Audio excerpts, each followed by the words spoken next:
சட்டமன்ற தொகுதியிலே சட்டம் ஒழுங்கு மிகவும் பாதுகாக்கப்படுகிறது என்பதற்கு அந்த 7 மாணவிகள் புகார் கொடுத்த உடனேயே அங்கே சென்று சமூக நலத்துறை அதிகாரிகள் விசாரணை செய்து மகளிர் காவல் நிலையத்திலே குற்றப்பதிவு செய்யப்பட்டு அந்த துணை தலைமை ஆசிரியர் சஸ்பெண்ட் செய்யப்பட்டு அவர் மீது வழக்கு தொடரப்பட்டு கைது செய்யப்பட்டிருக்கிறார். இதை விட விரைந்து ஒரு அரசு செயல்பட முடியாது.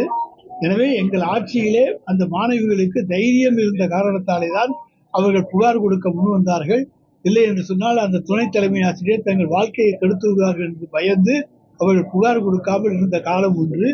ஆனால் இன்றைக்கு அவர்கள் தைரியமாக வந்திருக்கிறார்கள் என்று சொன்னால் தளபதியினுடைய அரசு தங்களுக்கு தைரியத்தை தந்திருக்கிறது, பாதுகாப்பை தந்திருக்கிறது என்கின்ற அந்த உணர்வு பூர்வமாக அவர்கள் புகார்களை தந்திருக்கிறார்கள்.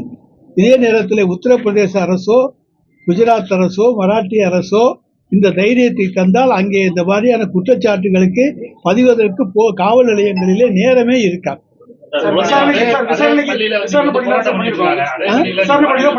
ஒவ்வொருத்தருக்கலுங்க அதே பள்ளியில மாணவர்கள் வந்து வாத்தியாருக்கு ஆதரவாக போராட்டம் பண்ணியிருக்காங்க.